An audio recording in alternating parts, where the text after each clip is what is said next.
ईरानी फौज ने एक और इजरायली ड्रोन मार गिराया है। ये ड्रोन मगरबी लोरिस्तान सूबे के शहर खुरमाबाद में ईरान की अफवाज ने गिराया है। इजरायल की जानिब से ईरान पर जंग मुसल्लत किए जाने के बाद कई इजरायली ड्रोन्स और जदीद तैयारे मार गिराए जा चुके हैं। इजरायली फौज ने भी अपना ड्रोन गिरने की तस्दीक कर दी। हरमूज ड्रोन्स कई तरह के 300 किलो वजनी बम फायर करने का हामिल है। ये 30 घंटे तक लैंड किए बगैर परवास कर सकता है। ईरानी फौज ने एक और इजरायली ड्रोन मार गिराया है। ये ड्रोन मगरबी लोरिस्तान सूबे के शहर खुरमाबाद में ईरान के अफवाज ने गिराया है।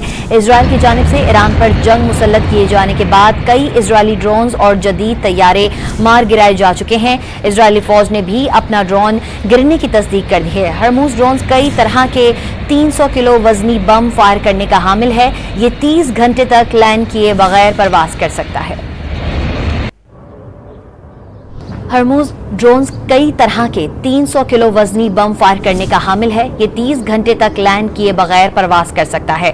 ईरानी फौज ने एक और इजरायली ड्रोन मार गिराया है। ये ड्रोन मगरबी लोरिस्तान सूबे के शहर खुरमाबाद में ईरान के अफवाज ने गिराया है। इजरायल की जानिब से ईरान पर जंग मुसल्लत किए जाने के बाद कई इजरायली ड्रोन्स और जदीद तैयारे मार गिराए जा चुके हैं। इजरायली फौज ने भी अपना ड्रोन गिरने की तस्दीक कर दी है। हरमूज ड्रोन्स कई तरह के 300 किलो वजनी बम फायर करने का हामिल है। ये 30 घंटे तक लैंड किए बगैर परवास कर सकता है।